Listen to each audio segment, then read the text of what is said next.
In today's video, we're going to be making saltfish fritters, and we're going to be using 3 cups of flour, all-purpose seasoning, black pepper, scallion, onion, tomatoes. And you have to de-seed your tomatoes, so you can't cut the tomatoes with the seed in it and use it. No, take the seeds out and then cut it up small. Scotch Bonnet pepper, of course, or saltfish. And you could boil your saltfish, or you could just soak it overnight and then take the bones out and pick it, so it have a little bit of salt in it. But I boiled my saltfish and water.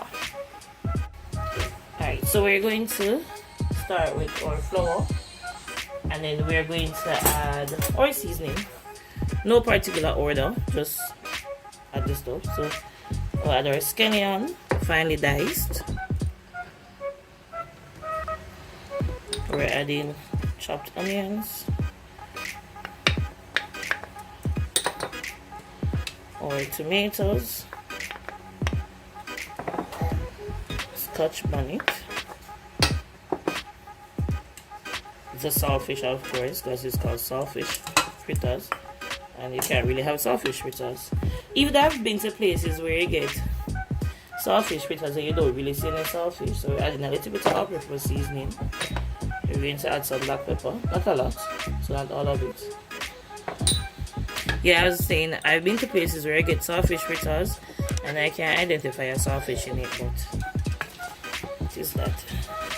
Persons also add baking powder to their mixture. I don't, because I don't really want it to swell up that much. So I'm just combining all the dry ingredients, or all the ingredients, before I add the liquid. And you could make this overnight and let it soak a bit. So now we're adding the water. So you could make it from the night before, or if you make it now and you don't use all of it, you can always put it in the refrigerator. I think it can last up to 1 to 2 days and be used. After that, don't use it. I don't think it's meant to be good then. But and it all depends also, because this mixture could make a good amount of fritters. It all depends on the sizes too, because it all depends on the size. So mixy, mixy, mixy, mixy, mixy, mixy. I think I put a little too much liquid in it. People like it like this. I really don't. So I'm just going to add a little bit more flour to it, so that it thickens up more, and then we get to frying. Alright, so we're adding a little bit more flour to thicken it, and then we're going to get to frying. You could let this rest for a little while, but this is breakfast. I'm not trying to wait that long. I'm kind of hungry, so the next thing you see, this dough, it's frying. So now that our pot is preheated, we're going to add our oil. Not too much, not too little.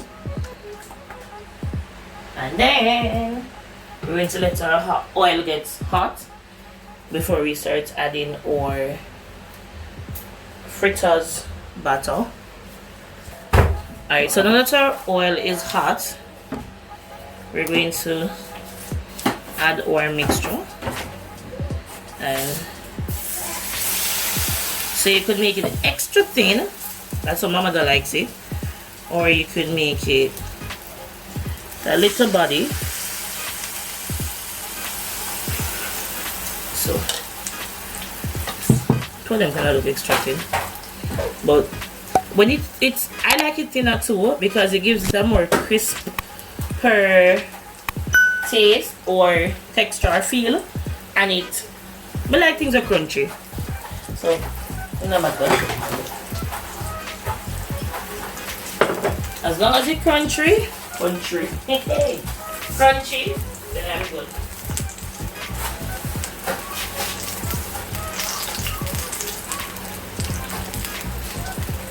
The only thing I don't like crunchy is my fried dumpling. That was soft and nice. And stay real good. So, alright, so you know it's starting to fry when you start seeing the bubbles. So you know when you're making pancakes and you see the bubbles come up in it, you know it's almost ready to turn. So it's basically the same thing for a fritter.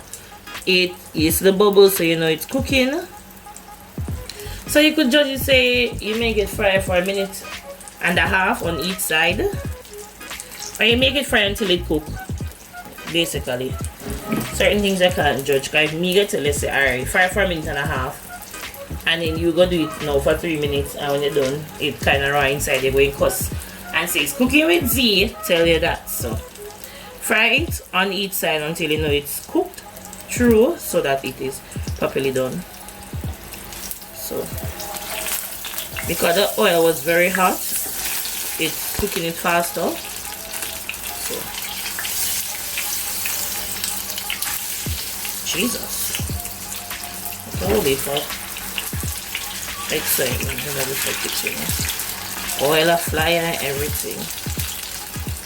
Alright, so the batter from this one touched that, so we have to turn it over again so this is fried good.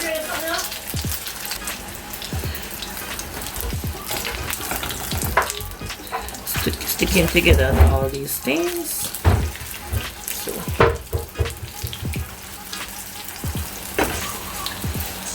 let's let it fry. Fry. So this set is finished. We're going to add another. So make sure you put it on napkin to drain off the excess oil. It's not really too safe to be using these metal things in the pot, but I'm not going to scrape the pot.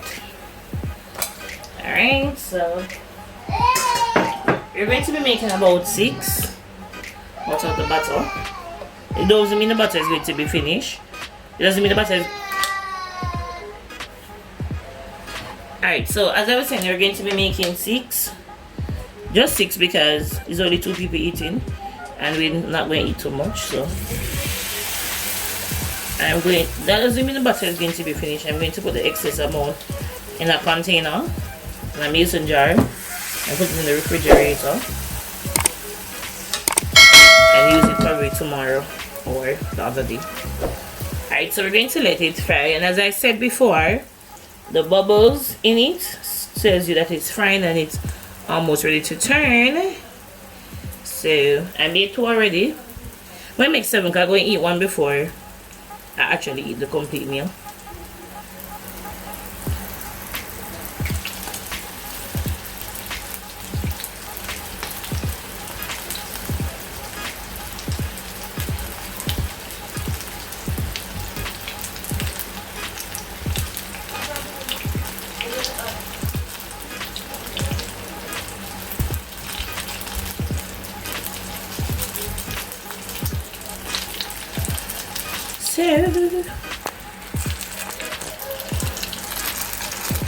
This is batch number 2.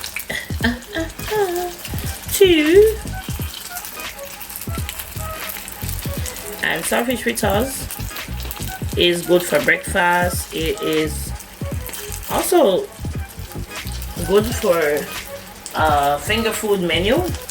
So if you're having like a brunch or a baby shower or just cocktail for a wedding or whatever it is, you can have like small version of these.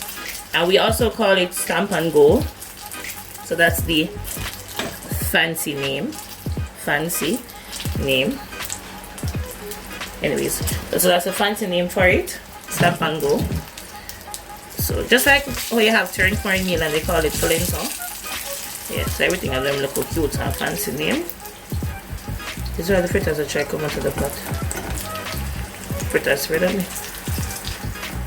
So you could have it for that. I can just have it for your breakfast. Yeah, you pair with a little bit of avocado, some plantains, or you just have it by itself with a cup of tea. So that's how I'm having it. Not sure about the tea part of it though, but I'm having it by itself. Not with any extra, no, blah.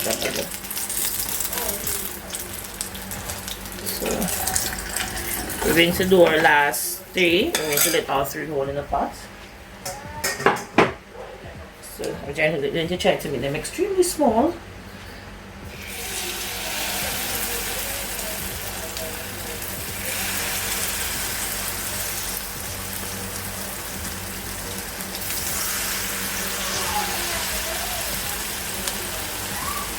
So, as I said, all that mess.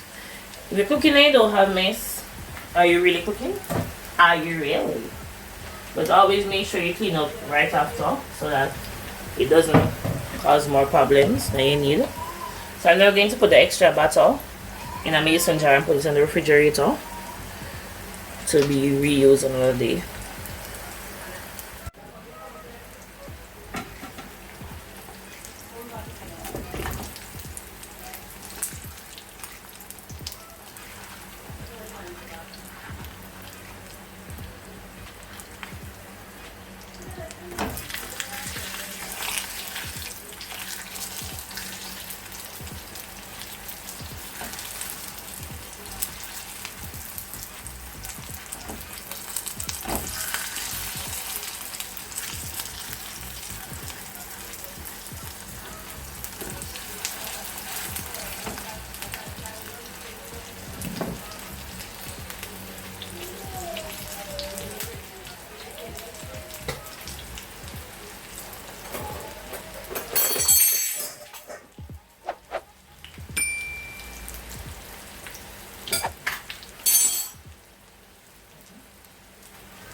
A few moments later.